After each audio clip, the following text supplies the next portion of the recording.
世界のジャパンチャンネルへようこそ。世界文化遺産という言葉を皆さんもよく耳にすることがあると思います。旅行先を決める時の参考にしている方もいるかもしれません。そんな文化遺産を認定しているのはユネスコという国際機関です。今回はそんなユネスコを中国と韓国が悪用したある事件が話題になっていましたので、海外の反応と合わせてご紹介いたします。ユネスコとは国際連合教育科学文化機関のことで、教育の普及、科学の振興、文化遺産の保護と活用、情報流通の促進などのために活動を行っています。その活動の一つとして行われているのが世界の記憶事業。その目的は歴史を記した古文書や書物などの歴史的記録物を守り、広く公開することです。これは貴重な歴史を記した記録物は人類の文化を受け継ぐ重要な文化遺産であるにもかかわらず、破壊されてしまったり永遠に失ってしまうことも多くあるため、そのような人類にとっての損失を防ぐために1992年に創設された事業です。このように世界の記憶事業は歴史をたどることができる記録を保存することが目的で、史実を認定する事業ではありません。しかし中国や韓国はこれを思いもよらない方法で利用したのです。2015年10月、世界の記憶に南京事件の関連資料が登録され、このような国際的な事業を中国がプロパガンダに利用したということで、日本政府、世論は大きく反発しました。南京大虐殺については、日中政府間でも日本国内でも多数の論争がある出来事です。日本側は、1937年の日本軍の南京入城の非戦闘員の殺害や略奪行為等があったことは否定できないと考えているが、被害者の具体的な人数については諸説あり、政府としてどれが正しい数かを認定することは困難であると考えているとしていますが、一方で中国政府は犠牲者を30万人以上と具体的な数字を挙げています。これは1946年に中華民国政府によって開かれた南京軍事法廷の判決で示された数字であり、現在の中華人民共和国政府もそれを引用しているのです。このように認識の違いが解決されていない案件にもかかわらず、中国政府は世界の記憶へ南京事件の登録申請を行いました。日本政府は日中間に認識の相違があるとして、中国側だけの主張に基づく登録に反対し、中国政府に申請の取り消しを要請。しかし、日本がユネスコに様々な働きかけを行ったにもかかわらず、2015年に登録が決定されてしまいました。これを受けて外務省は、日中間で限界の相違があることが明らかである。本件は中国の一方的な主張に基づき申請されたものであり、当該文書は完全性や申請性に問題があることは明らかだとはっきり不満を述べています。また、記憶遺産の登録の過程の透明性や公平性にも疑問を呈し、ユネスコに是正を要求。しかし、たびたびの日本政府からの要望は聞き入れられなかったこともあり、日本もある行動に出ました。2016年には、各国で負担している分担金の拠出について、制度や選定過程を透明化することが拠出の条件となると日本政府は発言し、実際に通常は春に行っている分担金の拠出を2016年、2017年は12月末まで引き延ばしたのです。分担金についてはアメリカが最大の拠出国でしたが、パレスチナがユネスコに加入したことに反発し、アメリカが分担金の拠出を停止しているため、実質的に日本が最大の負担国のため、その存在感は大きかったことでしょう。2017年10月、ユネスコの執行委員会は、世界の記憶に関して意見が異なる場合は、当事国間の話し合いを促し、合意に至るまで審査を保留するという決議を全会一致で採択しました。2018年には複数の国家に関わる案件を特定の国が登録申請した場合、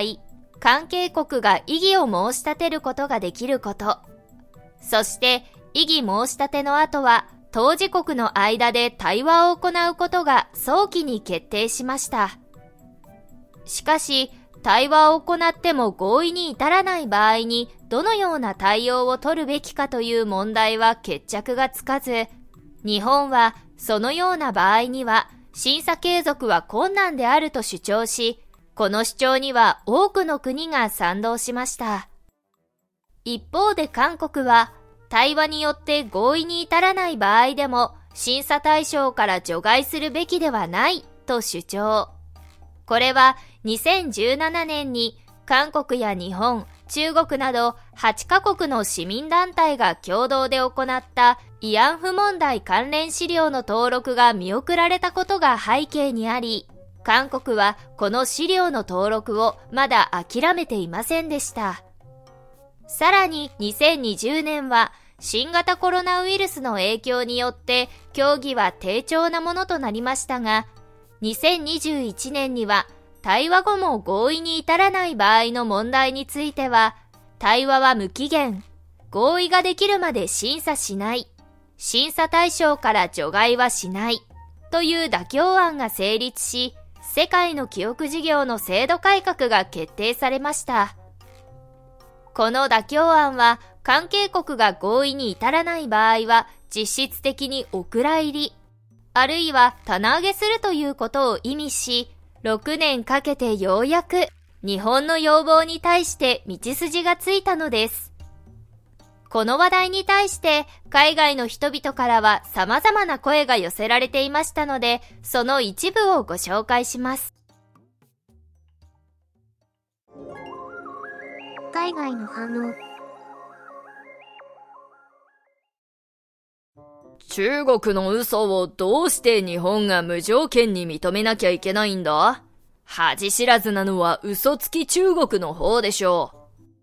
う。日本ってなんでそんなに弱気なんだろうね。アメリカみたいにユネスコからの脱退を考慮した方がいいレベルだよ。よーし、俺も天安門事件と文化大革命の登録を支持するぞ。南京事件より文化大革命の方が何倍も大きな悲劇なんだよな。なんて言っても犠牲者は4000万人とされているくらいだし。そもそも大虐殺なんてなかったよ。根本的なこととして、これは中国の捏造だからね。本当に歴史を改ざんするのが好きだよね。中国共産党は抗日戦に参加したんでしたっけ？回路会談に毛沢東は出席されましたか？日本と韓国、両国にとっては不満が残る決定かもしれないけど、これが国家間における妥協の本質であると言えるだろうね。日本が得た教訓は、あらゆる事業がプロパガンダに利用されうるということだろうね。日本人はお人よしだからな。世界の記憶は貴重な記録や資料といった文化的遺産を保存し、万人に公開するという重要な目的を持った事業なのに、けしからんな。今回の件で日本政府はユネスコ本来の趣旨を掲げることで歴史修正主義との批判を避けることができたね。これはスマートな戦略だったんじゃないかな。韓国は慰安婦関連資料の登録申請が制度改革前だったことから、新制度の枠外にあると主張してて、登録をまだ諦めてはいないようだな。日本気をつけて。以上が海外の人々の反応でした。このように世界からも中国を批判する多くの声が上がりました。また、日本はなぜアメリカのように強気に出ないのかという疑問の声も出ましたね。今回ご紹介したユネスコは国際連合、通称国連の組織の一つです。世界193カ国が加盟する国連の財政は、加盟国が負担する国連分担金によって支えられています。分担率は国民総所得などの経済指標に基づき、3年に一度改定されますが、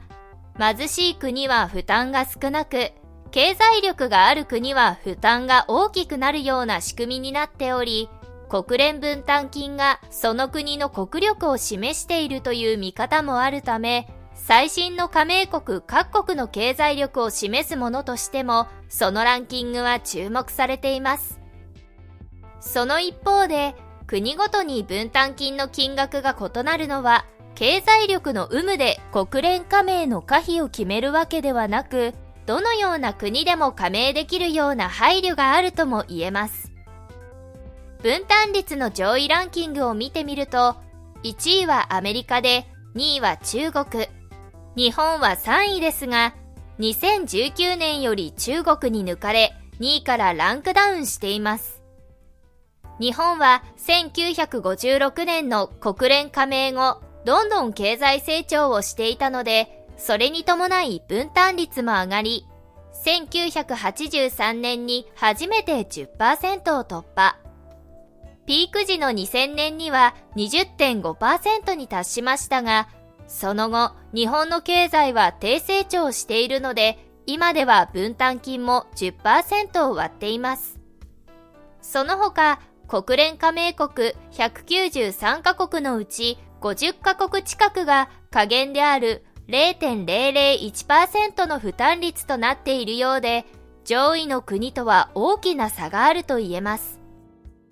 国連といえば、15カ国で構成されている安全保障理事会、通称安保理があります。